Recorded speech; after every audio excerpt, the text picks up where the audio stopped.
আচ্ছা ভাইয়া, ভাই আমি কি সেকেন্ড টাইম মেডিকেলে প্রিপারেশন নেওয়া শুরু করে দিব, নাকি ভাই আমি একটা প্রাইভেট মেডিকেলে ভর্তি হয়ে যাব, কিংবা ভাই আমি অন্যান্য ভার্সিটিতে ট্রাই করব, কিংবা অনেকেরই কোয়েশ্চেন থাকে ভাই আমি কি আদৌ আব্বু আম্মুর এত বকা শুনে, আব্বু আম্মুর এই যে খোঁটা দিচ্ছে, বাবা মা খোঁটা দেয়া এটা আমি ভালোভাবেই দেখতেছি, বাট বন্ধু বান্ধব কিংবা আরও মানুষ সবখানে সবাই সাকসেসফুল কিছু একটা ভালো একটা রেজাল্ট করতেছে, বাট আমি এখন এত দুশ্চিন্তার মধ্য দিয়ে, এত কনফিউশনের মধ্য দিয়ে সেকেন্ড টাইমার হিসেবে নিজেকে প্রিপারেশন নেওয়া শুরু করব কি না। সো এই কনফিউশন, তোমার এই দুশ্চিন্তা কিংবা তোমার এই যত রকম মানে খারাপ লাগা কাজ করতেছে, আশা করি আজকের ভিডিওতে, আজকের আমাদের সেকেন্ড টাইমারদের অ্যানালাইসিস রোড ম্যাপের মধ্য দিয়ে তুমি সব কিছুর সলিউশন পাবা ইনশাল্লাহ। আশা করি তোমরা সবাই আমাকে চিনো, আমি তোমাদের তানজিম ভাইয়া, বর্তমানে পড়ছি স্যার সলিমুল্লাহ মেডিকেল কলেজে ফাইনাল ইয়ারে। তাইলে আমাদের কথাবার্তা শুরু করে দিই। তাইলে সেকেন্ড টাইমার হিসেবে তোমাকে সর্বপ্রথম যে জিনিসটা করতে হবে ভাই, তুমি অলরেডি লেট করে ফেলছো, ঠিক আছে? তুমি অলরেডি লেট করে ফেলছো। তোমার মতো যারা সেকেন্ড টাইম মেডিকেল প্রিপারেশন নেওয়া শুরু করবে ভাবতেছে, তারা অলরেডি শুরু করে দিয়েছে ভাই। এটা অলরেডি এপ্রিল অলরেডি মাঝামাঝি চলে আসতেছে, 14-15 তারিখ চলে আসতেছে। সো তুমি অলরেডি লেট করে ফেলছো। তাই তোমাকে সর্বপ্রথম তুমি ভাই ডিসিশন ফিক্স করে ফেলো, তুমি সেকেন্ড টাইমার দিবা, নাকি তুমি প্রাইভেটে ভর্তি হবা, নাকি তুমি প্রাইভেট কোনো ভার্সিটিতে ভর্তি হবা, নাকি তুমি অন্য কিছু করবা। সব কিছু এখনই ডিসিশন নাও, তুমি অলরেডি লেট করে ফেলছো। তাহলে ফার্স্ট অফ অল তোমার ডিসিশন ফিক্স করো। এবার তুমি তোমার ডিসিশন ফিক্স করছো ভাই, হ্যাঁ আমি আগে থেকেই সিদ্ধান্ত নিয়ে রাখছি যে আমি সেকেন্ড টাইমের মেডিকেলের প্রিপারেশন নিব, কিন্তু এখন ভাই আমি কি করব? অলরেডি একবার তো কোনো না কোনো কারণে আমি ঝামেলায় পড়ে গেছি ভাই, আমি তো অনেক ট্রাই করছিলাম, কিন্তু তাও আমি কেন পারি না আমি নিজেই বুঝতেছি না। তো এখন আমি কাইন্ড অফ এগুলো নিয়ে দুশ্চিন্তায় আছি, যদি আমি আবার না পারি। সবার একটা এটা নিয়ে খুব একটা বাজে একটা ধারণা থাকে, তাই না? সেজন্য তোমার কয়েকটা জিনিস ফলো করতে হবে। তার আগে আমি তোমাকে সময় নিয়ে একটা চার্ট তোমাকে আমি বিশ্লেষণ করতে যাচ্ছি। সময় নিয়ে একটা আমি জাস্ট একটা দাগ দিছি, ঠিক আছে, একটা লাইন দিছি। দেখো এখন হচ্ছে এপ্রিল, এবং তুমি শিওর থাকো তুমি এই বছরের মধ্যে আরেকটা মেডিকেল ভর্তি পরীক্ষা পাচ্ছ। সো তুমি লাকি, অবভিয়াসলি এটা আমি তোমাকে লাকি বলতেছি না, বাট তুমি ডিসেম্বরেই অবশ্যই মেডিকেলে ভর্তি পরীক্ষা পাচ্ছ, ঠিক আছে? তাহলে তোমার মাঝখানে যে সময়টা আছে সেটাকে তুমি কিভাবে ইউটিলাইজ করবা, তাই না? আচ্ছা, তাইলে এই টাইমটাকে ইউটিলাইজ করার জন্য আমাকে ফার্স্টে, আমি এখানে একটা দেখো মাঝখানে আবার আলাদা একটা ডেট দিছি, এই ডেটটা কেন দিছি আমি বলতেছি, সমস্যা নাই। তাইলে প্রথমত তোমাকে যেটা করতে হবে, তোমরা মোটামুটি শর্ট সিলেবাস অনেক বেশি পড়ছো, ঠিক আছে? তাহলে আমি ফার্স্টে যেটাকে নজরদারি দিচ্ছি সেটা হচ্ছে আমাদের শর্ট সিলেবাস। তোমরা শর্ট সিলেবাস অনেক পড়ে ফেলছো ভাই, শর্ট সিলেবাস এখন মোটামুটি মাথা থেকে ঝেড়ে দাও, ঠিক আছে? মাথা থেকে ঝেড়ে ফেলো। এখন তুমি শর্ট সিলেবাসের পাশাপাশি পুরা সিলেবাস, ঠিক আছে, ফুল সিলেবাস, এটার দিকে নজর দাও। ইভেন তার চেয়েও বেশি শর্ট সিলেবাসের বাইরে, শর্ট সিলেবাস ছাড়া বাদবাকি যে চ্যাপ্টারগুলো তুমি যাই বলো না কেন, বাদবাকি চ্যাপ্টারগুলোতে তোমার যে বেসিক সেটা শর্ট সিলেবাস থেকে অবশ্যই দুর্বল, তাই না? তো তোমার এই যে 26শে জুন থেকে 6ই আগস্ট এই সময়টা বাদে, এই আগে তুমি যে টাইমটা পাচ্ছ, জুনের আগ পর্যন্ত যে সময়টা পাচ্ছ, তুমি কি করবা? তুমি জুন পর্যন্ত তুমি একটুক শিওর রাখো, একটুক ভাবো যে শর্ট সিলেবাস আমি যতটুক ভালোভাবে পারি, ঠিক ততটুক ভালোভাবে আমি ফুল সিলেবাস কভার করে ফেলবো। এনিহাউ কিভাবে কভার করবে সেটা আমি বলে দিচ্ছি, কোনো সমস্যা নাই। বাট আগে এটা মাথায় রাখো যে আমি শর্ট সিলেবাসের মতো করে ফুল সিলেবাস আমি পুরো পড়ে ফেলবো, ঠিক আছে? আচ্ছা, তাহলে তুমি ফুল সিলেবাসের উপর নজর দিবা, এটাই আমি তোমাকে বলতে চাচ্ছি। আচ্ছা, এখন তোমাকে আমি এটা কেন দিছি, বিকজ এটা দিছি আমি এই জন্য যাতে তুমি কিভাবে রিভিশন দিবা, যেটা আমাকে আসলে সবচেয়ে বেশি কোয়েশ্চেন করে আর কি পোলাপান, যে ভাই রিভিশনটা কিভাবে দিব, কয়বার রিভিশন দিব, কিভাবে রিভিশন দিব, এটা সবচেয়ে বেশি জিজ্ঞাসা করো। তাইলে আমি তোমাকে আগে রিভিশন কিভাবে দিবা সেটা আগে বলে দেই, অথবা রিভিশন কয়বার দিবা সেটা আগে বলে দিই। দেখো আমি এটা মাথায় রাখি যে তোমাকে অবশ্যই, তুমি যেহেতু সেকেন্ড টাইমে দিচ্ছ, সো তোমার বিন্দুমাত্র কোনো ভুল থাকা যাবে না, বিন্দুমাত্র তোমার কোনো ফল্ট থাকা যাবে না যেটার জন্য তুমি ফার্স্ট টাইমে চান্স পাও নাই, এটা আগে মাথায় সেট করে ফেলো। তাইলে এই অনুযায়ী আমি চিন্তা করি, তাহলে তোমাকে অবশ্যই 4 থেকে 5 বার রিভাইজ দিতে হবে। অনেকে বলবো ভাই এটা বেশি, আবার অনেকে বলবো ভাই এটা কম। না ভাই, এটা একদম অপটিমাম আছে, ঠিক আছে? তোমাকে 4 থেকে 5 বার বইগুলো রিভাইজ দিতে হবে একদম ভালোভাবে। সো এই যে রিভাইসের মধ্যে কিন্তু কাহিনী আছে, এটা তোমাকে বলতে যাচ্ছি। দেখো তুমি জুন কিংবা জুলাই পর্যন্ত, তুমি টোটালি রিভাইজ দিবা জাস্ট একবার। দেখো এটা কিন্তু বুঝতে হবে, তুমি এপ্রিল থেকে মে পাচ্ছ, জুন পাচ্ছ, জুন পুরাটা পাচ্ছ, জুলাইয়ের আগ পর্যন্ত পাচ্ছ, তাহলে তুমি এই কয়েকটা মাস তুমি জাস্ট একবার রিভাইজ দিবা। কিভাবে রিভাইজ দিবা এটা আমি বলতেছি। দেখো তুমি যখন রিভাইজ দিবা একটা জিনিস মাথায় রাখবা, ভাই তুমি অলরেডি একবার ঝামেলায় পড়ছো, সো গতবার তোমার কি কি জিনিস কোন কোন জায়গায় ভুল করছো সেটা তোমার থেকে ভালো এখন কেউ জানে না। সো তোমাকে অবশ্যই নিজের ভুলগুলা খুঁজে বের করতে হবে। গতবার আমি মেডিকেল ভর্তি পরীক্ষা দিতে গিয়ে সার্টেন চ্যাপ্টারের সার্টেন পয়েন্টে, এমন না যে তোমার মেডিকেল ভর্তি পরীক্ষায় কোয়েশ্চেন আসছে এরকম হইতে হবে না, তুমি যখন মেডিকেল ভর্তি পরীক্ষার প্রিপারেশন নিচ্ছ তখনই কিন্তু দেখবা তোমার নিজের একটা সিক্স সেন্সে বলতেছে ভাই আমি এই জিনিসটা ভালো করে পড়ি নাই। ধরো প্রতিরক্ষাতন্ত্র, এটা আমি ভালো করে পড়ি নাই, ওখান থেকে ধরো ভ্যাকসিন থেকে একটা কোয়েশ্চেন দিয়ে দিছে, সেটা তুমি পারো নাই, তাহলে এবার তোমার এটা মাথায় খেলবে না যে আমি যে করে হোক প্রতিরক্ষাতন্ত্র খুব ভালো করে পড়বো। এটাই তোমাকে বলতেছি। অর্থাৎ গতবার যে ভুলটা করছো ওই ভুল অনুযায়ী এবার তোমাকে তোমার মিস্টেক্সগুলো খুঁজে বের করতে হবে। ঠিক আছে, গতবারের যে এক্সপিরিয়েন্স সেখান থেকে তোমার ভুলগুলো খুঁজতে হবে। কিভাবে? একটা নোট ডাউন করবা। ঠিক আছে, টোটালি ধরো তুমি বায়োলজি পড়তেছো, ঠিক আছে, সাপোজ আমি একটা স্লাইডে বলি, সাপোজ ভাইয়া তুমি বায়োলজি পড়তেছো, ঠিক আছে, কিভাবে নোট করবা এটা জাস্ট তোমাকে বলি। এটা হচ্ছে তুমি পড়তে বসার আগে নোট করে ফেলবা, তারপর তুমি একদম ফুল ফিল একদম পুরোপুরি হয়ে মাঠে নামবা। কিভাবে? সাপোজ বায়োলজি, আমি ধরো বায়োলজি প্রথম কথায় বলি কোষ, ঠিক আছে, কোষের গঠন চ্যাপ্টারটা নিয়ে বলি। সো এই কোষের গঠনের মধ্যে গতবার যখন তুমি প্রিপারেশন নিচ্ছিলা তখন দেখা গেছে তুমি সব কিছু পারতেছো, কিন্তু বাই এনি চান্স তোমার কাজগুলো একটু ভালো করে মাথায় ঢুকতেছিল না। তার কাজগুলো তুমি ভালো করে পড়তে পারতো, অনেক পড়ছো কিন্তু মুখস্থ করতে পারতেছো না। তো এটারে তুমি এখন কি স্টার মার্ক দিয়ে রাখবা যে তোমার এটা বাকিগুলোর চেয়ে এটা তুমি ভালো করে পড়বা, এটা বেশি পড়বা। বাকিগুলো তো অবশ্যই পড়বা বাট এটা বেশি পড়বা। সিমিলারলি সবচেয়ে বেশি এটা ফোকাস করতে হবে। সাপোজ আমি বলতেছি কোষ রসায়ন, তাহলে ভাইয়া এটা তো শর্ট সিলেবাসে ছিল না, তাই না? বাট তুমি এখন কোষ রসায়ন তো অবশ্যই ভালো করে পড়বা, যেটা আগে অলরেডি আমি লেকচারের শুরুতে বলে দিছি। এটা ছাড়া কোষ রসায়ন যখন পড়বা, কোষ রসায়নের আগা থেকে গোড়া পর্যন্ত টোটাল অ্যানালাইসিস করে পড়বা। অর্থাৎ প্রিভিয়াসলি যত কোয়েশ্চেনগুলো আসছে ওটাকে তুমি বসে বসে অ্যানালাইসিস করবা, করে তুমি চেক করবা তোমার কোন পয়েন্ট থেকে কোয়েশ্চেন বেশি আসতেছে, ওই পয়েন্টটাকে তুমি ফোকাস করে কোষ রসায়নটা পুরো শেষ করে ফেলবা। এক্সাক্ট শর্ট সিলেবাসের বিভিন্ন চ্যাপ্টারগুলো যেভাবে প্রিপারেশন নিছো ফুল সিলেবাসে সেভাবে প্রিপারেশন নিবা, কারণ তোমার টাইম আছে হাতে, তোমার এনাফ টাইম আছে। সো বাকি যারা শর্ট সিলেবাস নিয়ে তোমার যাদের সাথে তুমি পরীক্ষা দিবা তাদের থেকে যদি তুমি একটু আগে থাকতে চাও তাহলে তোমাকে এই স্ট্র্যাটেজি ফলো করতে হবে যে তোমার ফুল সিলেবাস পুরোপুরি একদম আগে থেকে পুরো রাখতে হবে, আগে এটা কভার করো। ঠিক আছে, আচ্ছা, তারপর ধরো বায়োলজি, কেমিস্ট্রি, ফিজিক্স এগুলা ওভাবে করে তুমি পড়লা। কেমিস্ট্রি, ফিজিক্স এগুলা তেমন একটা বাইরে থেকে দেয় না, জাস্ট বায়োলজিটা খুব ভালো করে ফোকাসে রাখবা। ঠিক আছে, ফিজিক্স একদমই না করলেও সমস্যা নাই, কেমিস্ট্রি আর বায়োলজি একটু মাথায় রাখবা। ঠিক আছে, একটু মাথায় রাখবা, বায়োলজি সবচেয়ে বেশি মাথায় রাখবা। তাহলে মোটামুটি আমার কিভাবে আমি আগের ভুলগুলা দেখে আগায় যাব এটা আমি বুঝতে পারছি। তাহলে আমি তোমাকে কি বলছি, এপ্রিল থেকে আমার জুলাই পর্যন্ত তুমি কি করবা, একবার রিভাইজ দিবা। একবার রিভিশনের মধ্যে তুমি আগা থেকে গোড়া পুরাটা ভালো করে পড়ে ফেলবা। ঠিক আছে, যাতে তোমার এই একবার রিভিশনেই তোমার কনফিডেন্স গ্যাদার করে ফেলতে পারো। বুঝতে পারছো? আচ্ছা, তারপর কি করবা? এবং শুধুমাত্র যে এপ্রিল থেকে জুলাই এ পর্যন্ত জাস্ট পড়বা এমনটাও না। ঠিক আছে, এই যে তুমি একটা জিনিস পড়তেছো, সাপোজ ভাইয়া তুমি একটা বায়োলজি, সাপোজ আমি আবার বলতেছি বায়োলজি ধরো তুমি কোষ রসায়ন পড়তেছো, কিংবা বায়োলজি ধরো তুমি কোষ বিভাজন পড়তেছো। ঠিক আছে, সাপোজ তুমি কোষ বিভাজনটা আগে থেকে গোড়া পড়ে ফেলছো, পড়ার পরে তুমি ইমিডিয়েট এক্সাম দিবা। ঠিক আছে, এই কোর্স এই যে তোমার এই যে বলতেছি না তোমাকে আমি যে গাইডলাইন ভিডিও দিচ্ছি না তার শেষে তোমাদের জন্য একটা সুখবর থাকবে। সো এটা নিয়ে প্যারা থাকা লাগবে না, জাস্ট আমি আগে কথাগুলো শোনো। তাইলে তোমাকে প্রতিদিন এক্সাম দিতে হবে। ঠিক আছে, প্রতিদিন না, যাতে তুমি যে চ্যাপ্টারটা পড়ছো ওই চ্যাপ্টার রিলেটেড যাতে তুমি অ্যাটলিস্ট 100টার মতো এমসিকিউ সলভ করতে পারো, এবং এখানে 100টার মধ্যে যাতে তোমার 90+ এমসিকিউ হয়।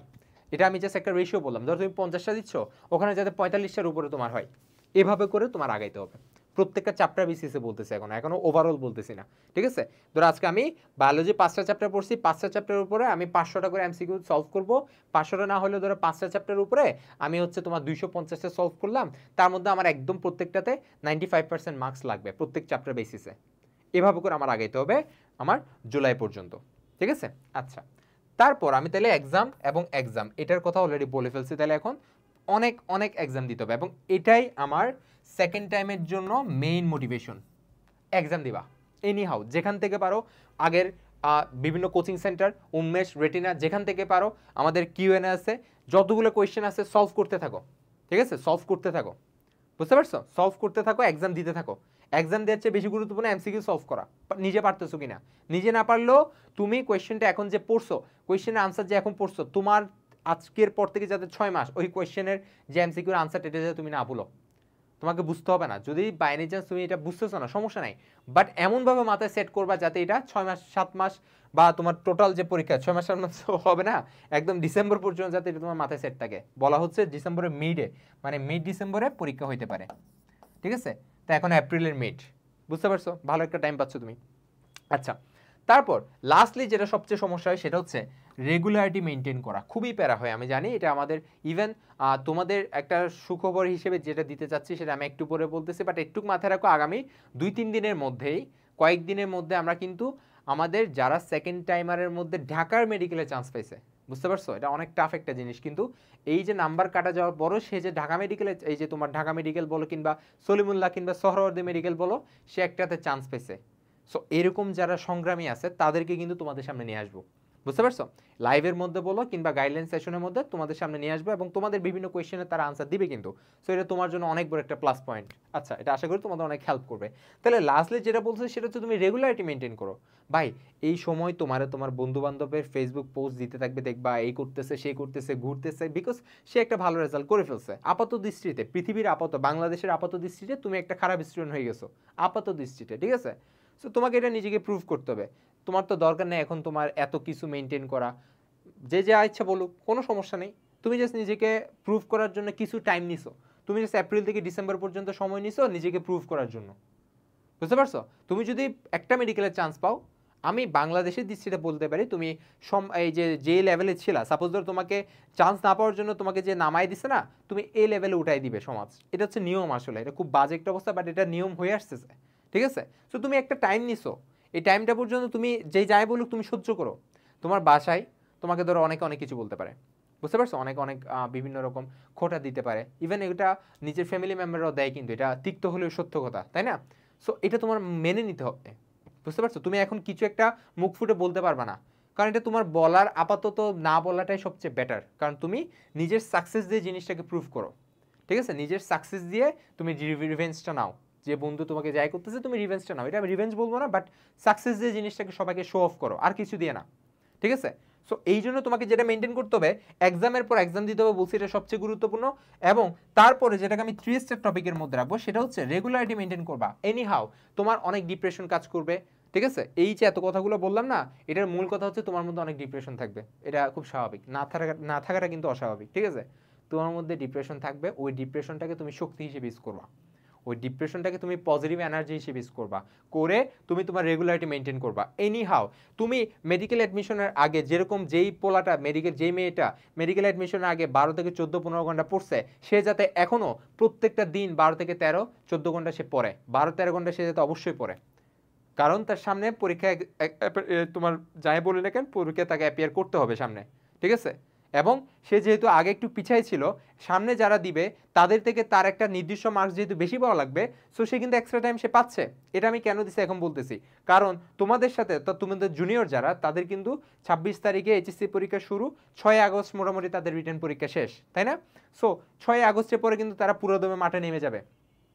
এখন তোমার তাদের চাইতে আগাই থাকতে হবে। এই আগাই থাকার জন্য তোমার বলতেছি, এই যে জুলাইয়ের মধ্যে তুমি কি করবা, তুমি পুরা সিলেবাস মানে ফুল সিলেবাসকে নিয়ে অ্যাটলিস্ট বায়োলজিটা তুমি কি করবা, পুরোপুরি কভার করবা, একদম আগাতে একদম মানে একদম কি বলবো A to Z কভার করবা। এটা হচ্ছে তোমার এরপর তুমি হচ্ছে বাকিদের মতো আর বাকি 4 বার রিভাইজ দিবা। 5 বারের মধ্যে একবার শেষ হয়ে গেছে, বাকি 4 বার তুমি এই যে জুলাই থেকে দাও, অনেক টাইম আছে, প্যারা নাই, ঠিক আছে? এবং এক্সামের পর এক্সাম দিতেই থাকতে হবে। তাহলে তোমার কি বলছি 4টা পয়েন্ট মাথায় রাখবা। যারা ডিসিশন ফিক্স করো নাই এখনই ডিসিশন ফিক্স করো, পড়ার টেবিলে বসে যাও, ইনশাল্লাহ অনেক ভালো কিছু হবে। এবং আমরা জানি যে এবারে তুমি যদি মেডিকেল রেজাল্ট দেখো, এবার সেকেন্ড টাইম চান্স পাওয়ার হার অনেক বেশি, কারণ আমরা জানি কাটমার্ক আরো কমাই দিছে। এই যে তোমার কাটমার্ক না, যেটা সেকেন্ড টাইমের জন্য মার্ক কাটে, এটা আরো কমাই দিছে। সো তোমার জন্য এটা অনেক বড় প্লাস পয়েন্ট, তাই না? সো ডিসিশন ফিক্স করে ফেলো, এবং আগে যে ভুলগুলো করছো সেগুলো যাতে এবার না হয় সেটা একদম ফার্স্ট থেকে মাথায় রাখো। এক্সামের পর এক্সাম দাও এবং প্রত্যেকটা দিন যাতে পড়ার টেবিলে বসো, এবং আগের মতো সময় 12 থেকে 13 ঘন্টা অবশ্যই টাইম দিতে হবে। এটা রেগুলারিটি মেনটেন করো। আর যে তোমাকে এই যে তোমার একটা লাইন দিয়ে যে টোটাল বুঝাইলাম না, এপ্রিল থেকে জুলাই পর্যন্ত পড়বা, একবার পরে পুরাটা শেষ করে ফেলবা, তারপর তুমি আর বাদবাকি 4 বার রিভাইজ দেবে, এবং ইন দ্য মিন হোয়াইল তুমি এক্সাম দিতেই থাকবা। এবং প্রতিবার যখন এক্সাম অ্যাপিয়ার করবা, প্রত্যেকটা যে এক্সাম দিবা, সাপোজ ধরো তুমি একটা জায়গায় এক্সাম দিচ্ছ, ওই এক্সামের মধ্যে 100টার মধ্যে ধরো তোমার 7টা বলেছে, 6টা বলেছে, ওই 6টা তুমি খাতায় লিখে রাখবা, নোট করে রাখবা। নোট করে না রাখলেও বইয়ের মধ্যে লিখে রাখবা যে আমার এখানে এটা আনসার এটা হবে, যাতে তুমি না ভুলো, আর ইন ফিউচার যাতে এটা না ভুলো। প্র্যাকটিসের উপরে কিচ্ছু নাই, ঠিক আছে? ট্যালেন্ট ম্যালেন্ট এগুলো কেউ বিশ্বাস করার দরকার নাই। মেইন কথা হচ্ছে প্র্যাকটিস করতে হবে। যে চান্স পাইছে তুমি আপাতত এটা স্বীকার করে না, আপাতত এটা স্বীকার করে না, সে তোমার চেয়ে বেশি কষ্ট করছে, ঠিক আছে? যে তোমার চেয়ে বেশি কষ্ট করছে সে একটু ভালো করছে, ইনশাল্লাহ তুমি এবার কষ্ট করো, তুমি আরো ভালো কিছু করবা, ঠিক আছে? সো অনেক কিছু তো বলে ফেলছে, এখন লাস্টে যে সুখবরটা দিব বলছি এটা আমি দিয়ে দিই। এখানে আমি তেমন কিছু এখানে রাখি নাই, সেটা হচ্ছে আমাদের হালকেনস্টাইন থেকে তোমাদের জন্য সেকেন্ড টাইমার কিন্তু আমাদের একটা খুব সুন্দর আমরা কোর্স লঞ্চ করতে যাচ্ছি। উল্টাপাল্টা কিছু না, জাস্ট যে যে জিনিসগুলো সেকেন্ড টাইমার হিসেবে একজন ফেস করে ওগুলাকে আমরা এখানে রাখবো। কী কী রাখবো ভাই, আমি আজকে আগে থেকে একটু তোমাদের হিন্টস দিয়ে দিই। সেটা হচ্ছে আমাদের প্রত্যেকটা চ্যাপ্টার ইনক্লুড করতেছি, প্রত্যেকটা চ্যাপ্টার ফুল সিলেবাস, শর্টস না, ফুল সিলেবাস, প্রত্যেকটা চ্যাপ্টার তোমার রেকর্ডেড ক্লাস থাকবে। সো এমন না যে তোমার একটা নির্দিষ্ট টাইমে ক্লাস করতে হবে, দরকার নাই, তুমি তোমার মতো ক্লাসটা করে ফেলবা, ঠিক আছে? তুমি তোমার মতো ক্লাসটা করে তুমি মোটামুটি 80 থেকে 90% তুমি কনসেপ্ট ক্লিয়ার হয়ে গেছে। তারপর তুমি কি করবে ভাইয়া, তারপর হচ্ছে খুবই গুরুত্বপূর্ণ একটা পার্ট, সেটা হচ্ছে আমি এখানে লিখি না, এখানে লিখে দিই, সেটা হচ্ছে অনুশীলনী সলভ। খুবই খুবই গুরুত্বপূর্ণ। তোমরা যারা একবার মেডিকেল দিছো তোমাদের চেয়ে এটা কেউ ভালো জানে না। সেটা হচ্ছে অনুশীলনী থেকে অনেক কোয়েশ্চেন আছে, কিন্তু দেখা যায় কেমিস্ট্রি, ফিজিক্স, বায়োলজি সবগুলো অনুশীলনী আমরা আসলে ওরকম করে সলভ করি না। বিশেষ করে কেমিস্ট্রিতে আমরা এটা অনেক মিস দেই। এই জন্য তোমাদের জন্য আলাদা করে অনুশীলনী সলভের ক্লাস রাখবো, ঠিক আছে? অনুশীলনী সলভের ক্লাসও প্রায় 50+ থাকবে, যেটা তাহলে তোমার কি হইলো, একে তো চ্যাপ্টারের কনসেপ্ট ক্লিয়ার হইলো, সেকেন্ডলি অনুশীলনী তোমার টোটাল যে সমস্যাগুলো এগুলো টিচারই তোমাকে সলভ করে দিল, ঠিক আছে? থার্ড কি বলছি, তোমাকে অনেক এক্সাম অ্যাপিয়ার করতে হবে। তো মাথায় রাখবা আমরা আমাদের কিউজি টেস্ট বাদেই তোমাদের কোর্সের সাথেই তোমার অ্যাটলিস্ট 100+, আরও বেশি থাকবে, 100+ প্রত্যেকটা চ্যাপ্টার ওয়াইজ। এরপর হচ্ছে আরও 10টা করে মডেল টেস্ট রাখবো, পুরা বই, পুরা একদম মেডিকেল স্ট্যান্ডার্ড কোয়েশ্চেন নিয়ে, এবং কোয়েশ্চেনগুলো প্রত্যেকটা প্রিসাইজ থাকবে, যেটা আমাদের শুধুমাত্র মেডিকেলকে ফোকাস করবো আমরা। কোনো কঠিন কোয়েশ্চেন না, কোনো একদম ইজিও কোয়েশ্চেন না, যেগুলো ইন ফিউচার অর্থাৎ সামনের বার মেডিকেল কোর্সে আসতে পারে। আমরা তো যেহেতু কোয়েশ্চেনগুলো অনেক আগে থেকে করতেছি, সো আমাদের আইডিয়া অ্যাটলিস্ট অনেক বেশি আছে, ওইটাকে আমরা ইউজ করে আমরা ওভাবে প্রিসাইজফুল একদম একটা কোয়েশ্চেন করবো ইনশাল্লাহ। তাইলে তোমার এক্সামের দেওয়ার যে, তুমি তো জিজ্ঞাসা করতে পারো ভাই এক্সাম কই দিব, কি দিব না দিব, তাহলে তোমার এক্সামের এই যে তোমার কোয়েশ্চেনটা দূর হলো, ঠিক আছে? আচ্ছা, এবং ফাইনালি কি আমাদের যে কিউএন এর যে অ্যানালাইসিস যে মেগা বুকটা, ওইটা তোমরা পেয়ে যাবা, যেটা তোমরা ক্লাসের সাথে কোরিলেট করে পড়তে পারবা, ঠিক আছে? এবং সবচেয়ে বড় যে তোমাদের অফার যেটা, সেটা হচ্ছে আগামীতে অর্থাৎ আমাদের যারা এইচএসসি 25 আছে, তারা যারা মেডিকেল কোর্সে ভর্তি হবে আমাদের, তারা তো মেডিকেল কোর্সে ভর্তি হবে, ওই কোর্সটা কিন্তু তোমার আলাদা করে কিনা লাগবে না। তুমি ওই কোর্সের অ্যাক্সেস তখন থেকে ইজিলি পেয়ে যাবা, তখন থেকে এমনিতেই পেয়ে যাবা। তাহলে তুমি নতুন যে বইয়ের আপডেট, নতুন যে পড়াশোনা, নতুন যদি কিছু থাকে, তাহলে তুমি ওইটা ওখান থেকে পেয়ে যাচ্ছ। তাহলে একটা ওভারঅল তুমি একটা গোছানো একটা প্রিপারেশন নেওয়ার সুযোগ পাবে বলে আমি মনে করি। সো আজকের গাইডলাইনটা সেকেন্ড টাইমারের যে অ্যানালাইসিস রোডম্যাপ, আশা করি তোমাকে এটা ফার্স্ট টু লাস্ট হেল্প করতে সাহায্য করবে। বাট আমার কথা শুনে হবে না, কথা শুনে আমার কোনো লাভ হবে না তোমার, যতক্ষণ না তুমি পড়ার টেবিলে বসতেছো। সবাই ভালো থাকবা, সুস্থ থাকবা, আসসালামু আলাইকুম।